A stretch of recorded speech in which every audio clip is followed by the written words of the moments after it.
tonight is a spiritual psychology seminar, and so I just wanted to share some concepts which are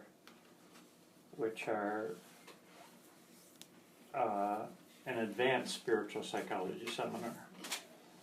And so, we'll read these thoughts. The following passage is chapter 9, A Journey Without Journeying, in Meher Baba's book, Everything and Nothing. The succession of experiences that one goes through in the process of involution is called the spiritual path, and the going through them is likened to a journey. On one stage, you hear melodious sounds and music that enchant and overwhelm you.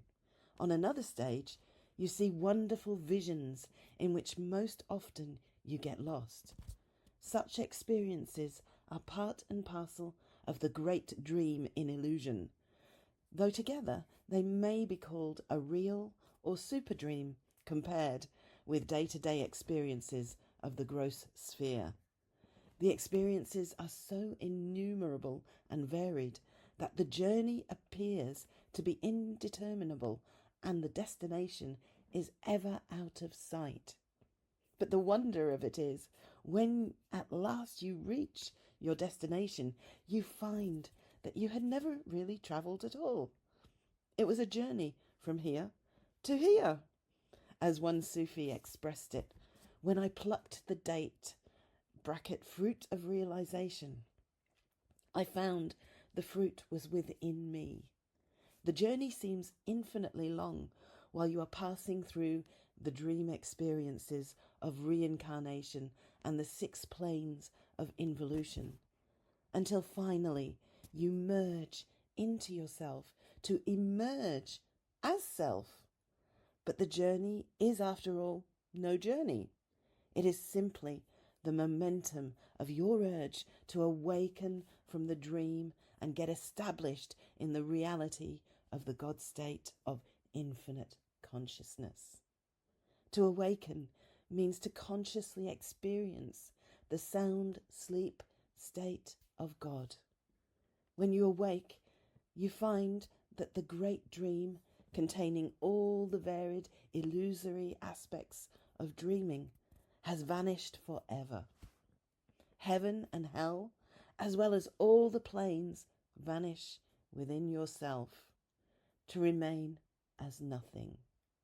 In this awakened state, there is no scope for anything besides you, the self, the existence, eternal and infinite. This is the only experience worth experiencing and aspiring after. To gain this experience, you have to become as dust at the feet of the perfect master, which amounts to becoming as nothing. And when you become absolutely nothing, you become everything. Wow. Okay, so that's the title of the book, Everything and Nothing. Meher Baba. And it's Meher Baba. I don't know if you can find the book, but I borrowed it from James. And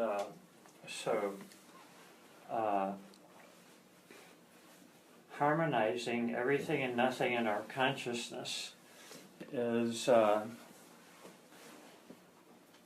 part of our basic spiritual discipline, which we have to aggressively apply. And so Meher Baba is an interesting character. He claims to be a perfect master. He claims to be God. And he says that he was Krishna and Jesus and all the other manifestations of God, but his life doesn't really manifest that claim. But he's in a tradition of actually Muslim spiritual masters. And his books are really fantastically high in terms of religious philosophy. And I definitely recommend that you, if you can find one of his books, that you read it and let it stimulate the development of your religious philosophy and liberate you from several limiting concepts. But his idea, masters or gurus who do get high religious philosophy use that to entice devotees and build their power and income.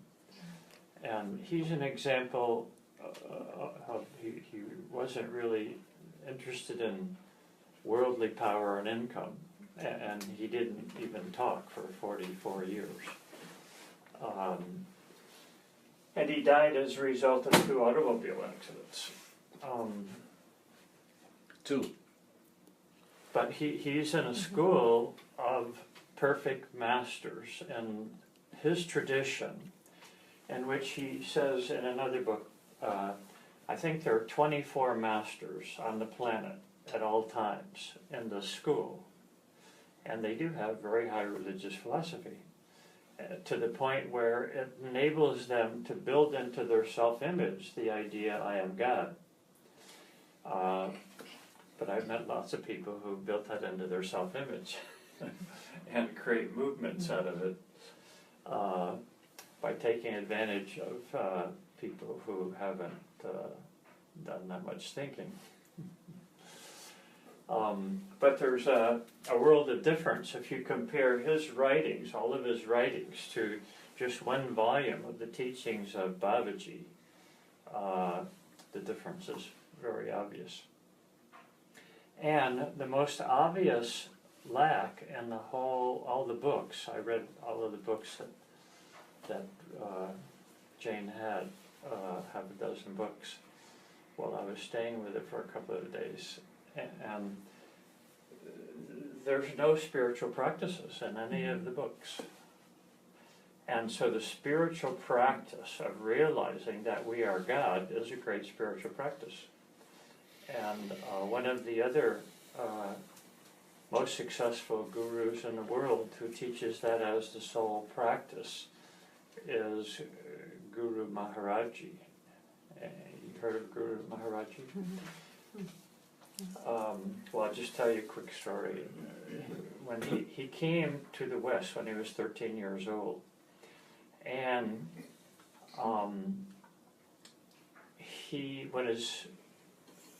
when his father's body got old, his father decided to do conscious reincarnation. So he had a son, and he became his own son. Which people do unconsciously, but he was high enough to do it consciously. And so he was giving philosophical discourses on this level when he was 2 years old, as soon as he could talk. And so it came to the United States. He instantly had, within a couple of, I met him when he was 13 on one of his first journeys to the United States. And he had a convention a few years later with 130,000 devotees in the United States. And he started centers all over the United States, but he abandoned them all after a few years because he just closed them all because of the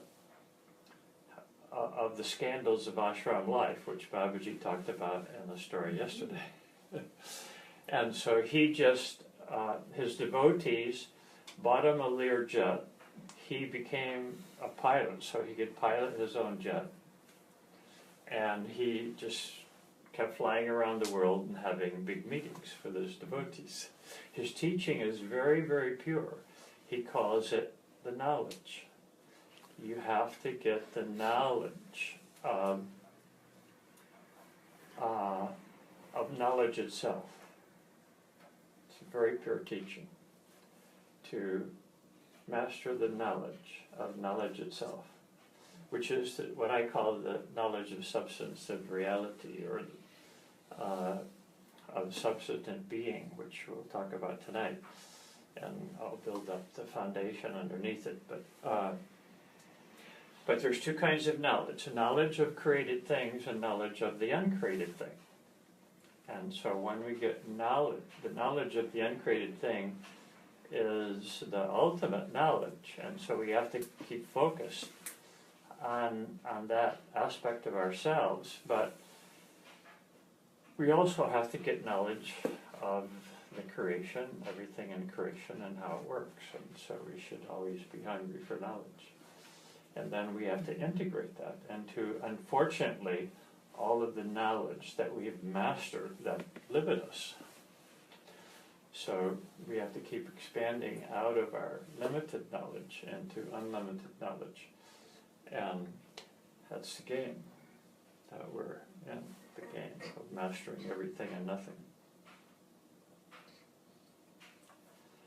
So we have all these great teachings and great teachers available to us, and so I didn't want to get trapped in the guru syndrome, because the devotees end up killing the guru, and I've done that before. Doesn't matter, you are immortal, right? Huh? You are immortal, you cannot be killed anyway. Well, I was smart enough not to get trapped in games that are dangerous. And so the rebirthing movement has always been based upon the multiple guru system. And so from the very beginning, I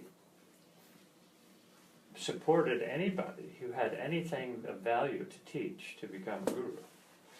And a certain percentage of them always turn out to be better than me, at least in their own estimation, which I call the different and better syndrome, which comes from low self-esteem. And so I've been betrayed so many times that Jesus is just a teenager. In my reality. So you have the same syndrome. But I don't claim Better than Jesus. I don't claim, yeah, that's all right. It's a different and better syndrome. But at least I don't claim to be Jesus.